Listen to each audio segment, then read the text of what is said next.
Hi everyone, thank you for tuning in. This is Suhas, and in this video, I'm going to explain about one of the projects that I did and also share with the community the steps that I've taken so that we can build better machine learning projects.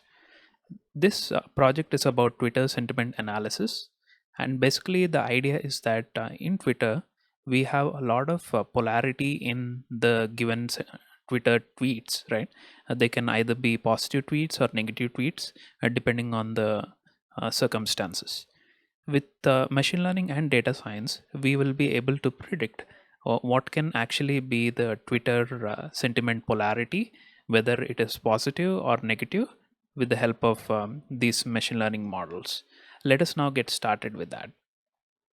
The problem statement is that basically when we find a lot of data, we have Twitter, and we can basically take a look at Twitter and all the tweets and then generate the best outcome. But in order to do that, we should actually take a look at the problem statement and how much of an impact it can have for the company. If we are able to basically predict the sentiment of the users, then we can get a good idea about whether we are going in the right direction or not, and a company can take the right steps in the future as well. This is how we work with the problem statement. We know that this can have a significant impact on the company. We take a look at various ways at which we can use machine learning and data science. We will be taking a look at a different set of ways at which we will be working with that.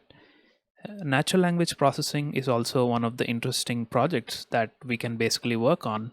And in this project, I have used natural language processing to understand the sentiment of a text and also analyze it before I can give the predictions.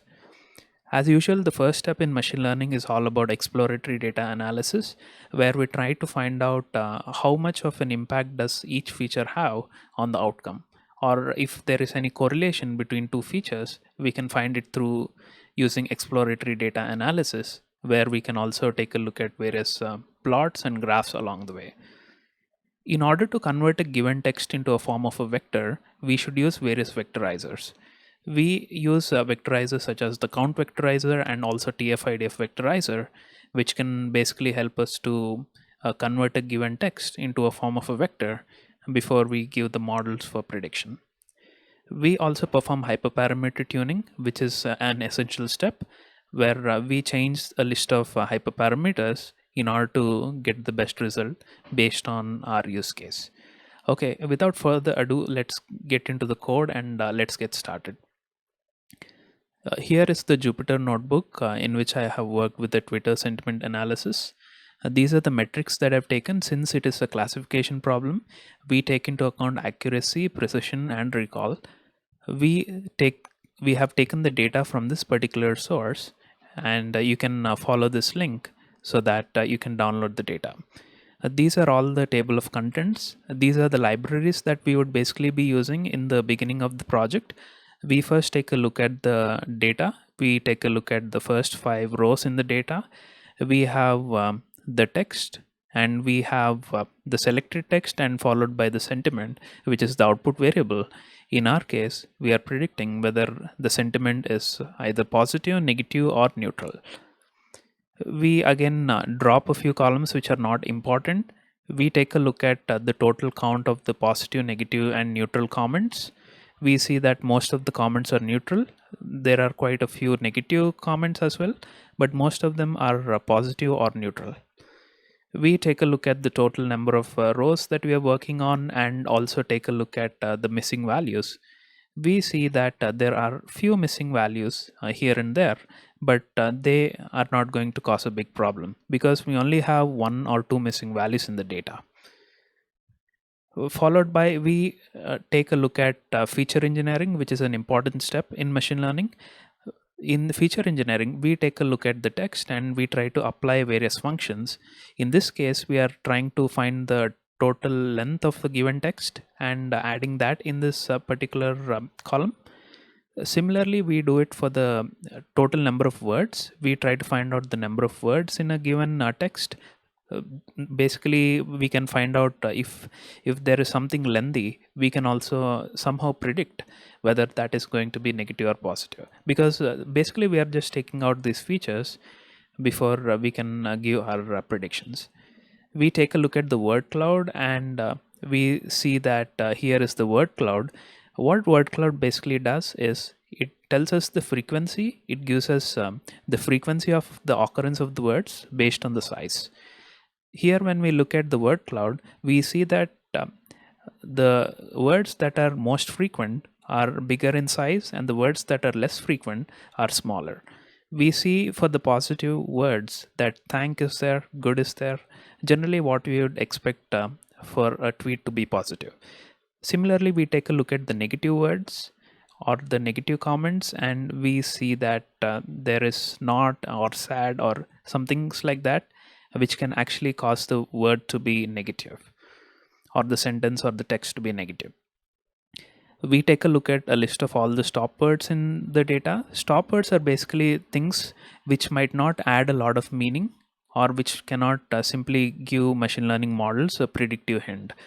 Therefore, it's a good idea to basically remove these stop words, because they just act like a connecting words, but they do not make a significant impact when we are trying to predict. We divide the overall data into training part and the cross validation part, with the training part containing around 70% of the samples and the cross validation containing 30% of the samples. We also try to replace a few words, like won't is actually converted into will not, RE is converted into AR, R, and similar things that we worked here. We perform the pre-processing of the text. Similarly, we do all of these steps.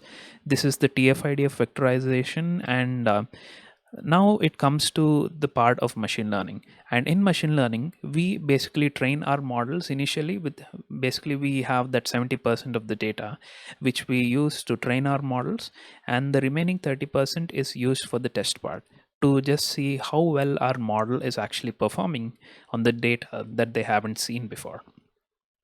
We do that, and we try to get the predictions. Let us now see where the predictions are. We perform min-max scaling and so all that. We do the count vectorizing. Similarly, we train the model. We train the model for 10 epochs. We see how the accuracy has been on the training data and on the cross-validation data. On the training data, if our models perform really well, and if the models do not perform well on the cross-validation data, it just means that we are overfitting, where the model has learned too much from the training data and it was not able to generalize well on the cross-validation data. We should ensure that the model learns well on the cross-validation data, or the data that the model has not seen. Therefore, we try to change the hyperparameters. We somehow take a look at all these results and finally plot the curves to find out which model is actually performing the best. We take a look at the total number of epochs versus the accuracy. We see that the blue line actually indicates the training accuracy, and the yellow or the orange line indicates the it's actually the cross validation accuracy. We see that accuracy on the training data is improving, but the cross validation data accuracy has been decreasing, which basically means that we are overfitting. But we can actually change the parameters, tune them, or add some additional features so that the model doesn't overfit, which is the future scope of this project. And this is the conclusion, where I have highlighted about the word cloud, about the various vectorizers that I've used. I have explained about overfitting and underfitting. Basically, we start with the machine learning project with exploratory data analysis, followed by feature engineering, where we try to add more features to the model. And after that step, we take a look at machine learning models and see which model is actually performing the best by taking a look at the hyperparameter tuning option. And finally, we take a look at the best metrics and give the best model after getting the predictions. And thank you so much for tuning in this video. And if you like this video, feel free to subscribe, where I would constantly upload a lot of videos on YouTube about machine learning and data science. And feel free to comment down below if you have any questions or concerns. Thank you, and have a great day.